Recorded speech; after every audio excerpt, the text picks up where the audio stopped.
Hello everyone and welcome to part 4. You may be wondering why I'm sitting inside of a vehicle. Well, this is Westy. She's the rolling Zendo, and she's sitting out here in a parking area back behind my studio in Arizona. Here's her engine.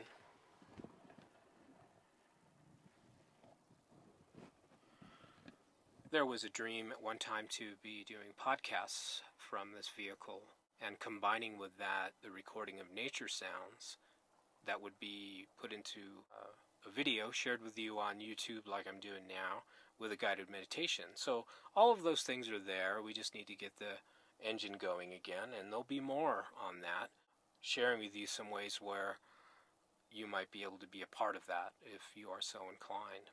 So bear with me. Part 4, really not very easy. I started the podcast in 2005 because I needed to be able to talk about what happened on this walk. I know this may sound crazy. The next thing that happened, where I encountered that which all of us have within us in this walk in the mountains with my dog Arlo on this beautiful February winter day. So the picture is that the cabin itself is off-grid, so it's far removed from the town of Taos and even the town of Cuesta, probably, 10 miles away from the nearest large road. So it's private and it's quiet. And in the middle of winter, the road that came from the cabin down to the main county road, because this road we were on was private, was snowed in. So there was literally at that time hardly any traffic at all. So Arlo and I are going out doing this walk that we've been doing. What happens next is extremely difficult for me to explain. It in fact is ineffable. I've come to the conclusion after 13 years of poring through other people's writings and discovering other people that have had similar experiences, and I don't even like to use that word experience because it maybe denotes that it's something that came and went, and it hasn't came and went, it didn't go anywhere. It's here and now and everywhere and everything and everyone. So I'll try step by step to explain that which is to me not explainable. I can allude to the occurrences and the steps only now because it was kind of like maybe being in a terrible car crash where you come away from a near-death experience and go through all of this healing and years of just recovery until you can begin to recount the steps that may have happened during the accident or before the accident or after the accident. So it kind of was like an accident. It certainly felt like getting hit by a bus, a big bus, not like little Westy here, but a big one. So I'm walking with Arlo. It's beautiful. It's the most beautiful scenery that I've ever seen. You have Flag Mountain, the Sangre de Cristo Mountains are out there, this whole range of gorgeous scenery in front of me in this setting of absolute quiet. Anyway, focused completely on the sounds of my steps. Nothing is entering my mind but listening to the sound that the boots are making in the snow. Suddenly, something happens. I'm no longer saying left, right, left, right. There's only listening. There's no commentary. There's nothing coming from this brain talking about what's happening, what's going to happen, what should I do with my life. All of these things, silence. That I know happened. Then I looked up, and when I looked up, it was so beautiful with all of the snow crystals that were being lit up by the sunshine at that point, that literally, it was so beautiful, it tore the breath from me. And it felt like my ribs and my ribcage were cracking open.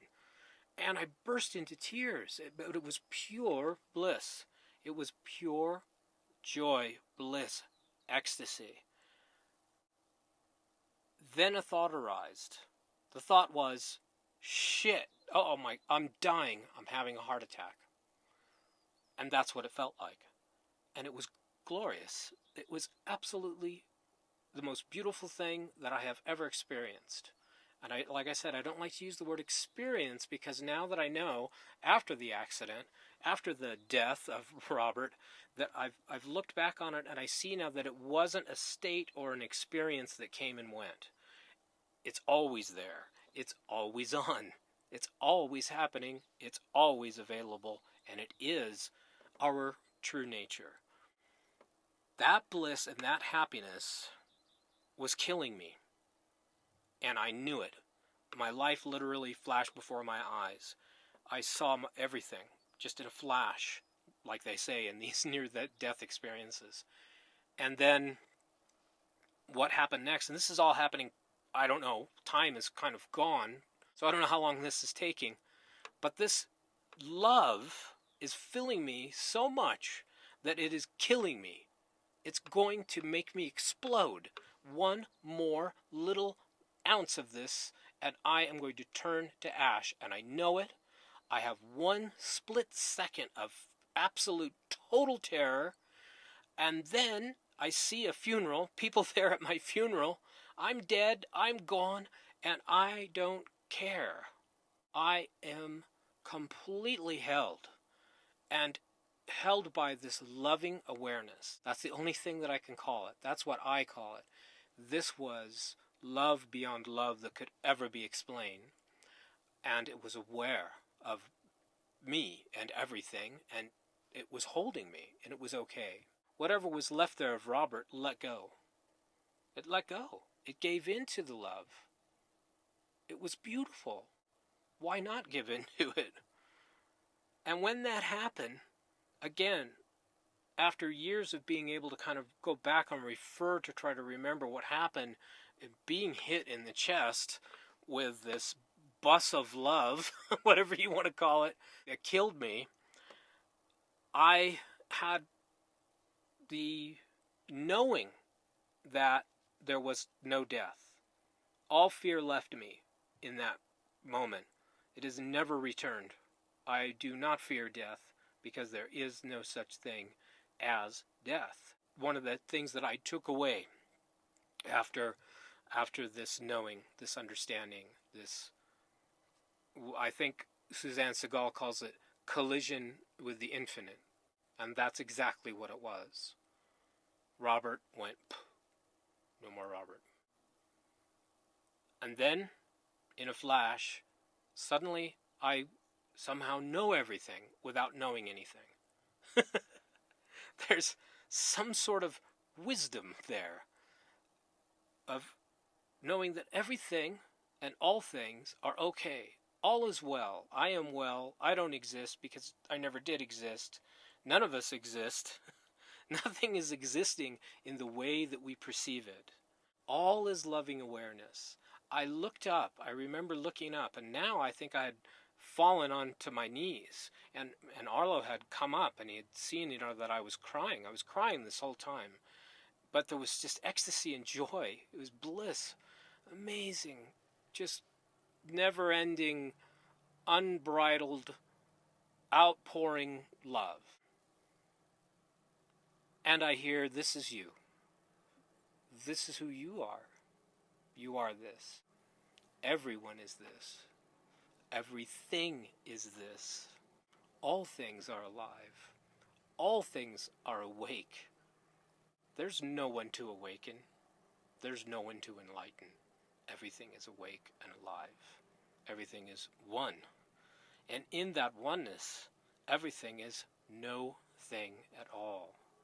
Everything is being held by the loving awareness, that which we truly are, our true nature, this consciousness, this bliss, this love. And later on I read it's called Sat Chit Ananda. It's consciousness, awareness, bliss. That's as close as we can get to naming the absolute. And the absolute, the thing that cannot be named. This relative world and everything that is in it is not what it seems. But it's all well. It's all good. Everything is fine because it's held by this loving awareness, by this bliss. And we are that. and there's nothing to do, and there's nothing to worry about. Everything is fine. And as I'm getting kind of cleared out by this, making me into this hollow bone, this acceptor, this receptacle of love, like I said, all fear was gone, never to return. And I see and I know no beginning, no end to any of this, to any one of us, all held in this loving awareness. And that, I guess, can be the end of part 4. This is my first time to ever try to put this into words, and I know it's always going to be lacking. So be patient with me. This is why you're not getting as many podcasts as you would like to get, because I'm working on explaining that which cannot be explained. It could be pointed to. I can't teach it. It's not teachable. But it can be experienced. It can be understood by everyone, because it is our true nature. So here I am as this beacon, just this talker, this broadcaster. And I have no idea why this happened to me. I don't believe that I am special in any way, shape, or form. I also have come to the conclusion and understanding that in not asking for this to happen in this way, it just happened, and it is just talking to you right now. So, as I sit here in my next project, Westy, the Rolling Zendo and Podcasting Studio, I want to say that please share with me any questions you might have. You know where to find me, aquietmind@gmail.com, aquietmind.com, and the podcast is on iTunes. I have a Patreon account. It's, I think that you could just Google me. Try Googling Robert Jackson doing podcasts. If you want to hear more about this and you want to engage with me in a different level, talking about it one-on-one is probably one of the best ways. I'm on Skype too. Send me an email. I would love to talk to you more about this. End of part 4, which will segue into part 5, which will be more about that which cannot be explained. All right, thanks for listening and watching. Talk to you all soon. Bye.